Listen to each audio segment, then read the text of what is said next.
Share மார்க்கெட்டில் ரொம்ப ரொம்ப முக்கியமானது என்ன அப்படின்னா டிசிப்ளின்.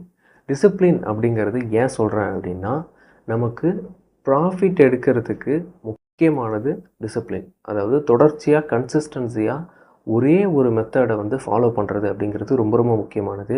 மற்றபடி தியரியை பொறுத்த வரைக்கும் ஒரு மெத்தட் இருக்குது அப்படின்னா, இங்கே உள்ள எல்லா மெத்தடுமே ஒவ்வொருத்தவங்களுக்கு வந்து ப்ராஃபிட் எடுத்து கொடுக்கக்கூடியது தான். ஓகேவா?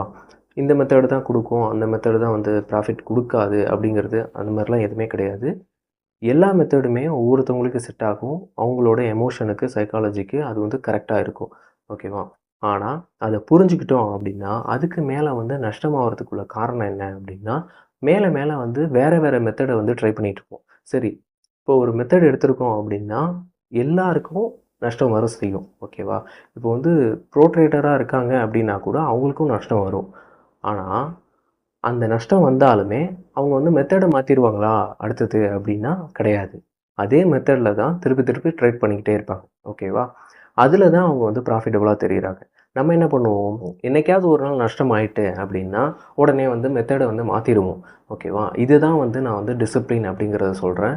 ட்ரேடிங்கில் பொறுத்த வரைக்கும் எல்லோரும் நஷ்டமாகறதுக்குள்ள பேசிக்கான ஒரு ஸ்டோரி அப்படின்னா டிசிப்ளினை அவங்க வந்து கடைப்பிடிக்கிறது இல்லை அப்படிங்கிறது தான் உண்மை.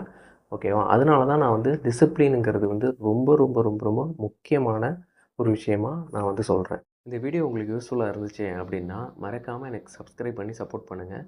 வேறு ஏதாவது டவுட் இருந்துச்சு அப்படின்னாலும் கமெண்ட் செக்ஷனில் கமெண்ட் பண்ணுங்கள்.